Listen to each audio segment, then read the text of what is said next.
A Hero Born is one of the most influential books to ever have been written, amassing over 300 million copies sold worldwide. It is authored by legendary writer Jing Yong and is part of a 4-part series, Legend of the Condor Heroes, being the first book. In Chinese, this book is called 射雕英雄传. A Hero Born is a work of fiction, intertwined with Chinese tradition, culture, and history.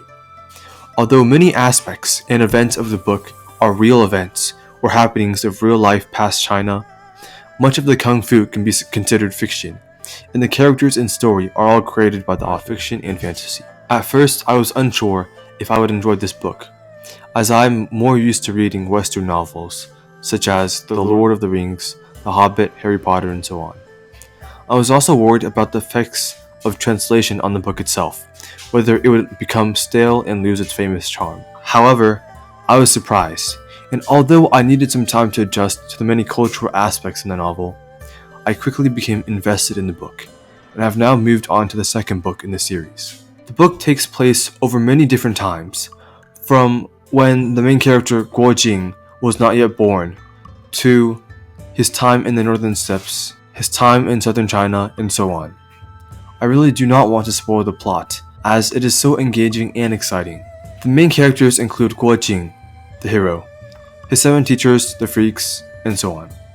There are many characters, each memorable, intriguing, and well developed. The translation is done very well, and I think it accurately captures the essence of the novel.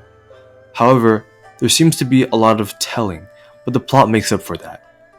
Also, many references may not be understood by readers who are not too aware of Chinese customs and such. I personally love the story and the characters, but the names of the characters are sometimes confusing, as they are not as straightforward, or at least they are different than in Western novels. There have been numerous TV series and movies made of the Legends of the Condor Heroes, including the 1983 version. Although limited by the technology of its time, it is still very engaging and interesting to watch. The soundtrack is also very superb. I really do recommend A Hero Born, although it may be difficult for people not too familiar with Chinese culture to read. Still, it is worth a try. Overall, this novel is wonderful, with great pacing, relatable characters, and is an amazing read. Although it may be a bit difficult for readers who typically indulge in Western novels to get used to, it will be worth it. Thank you.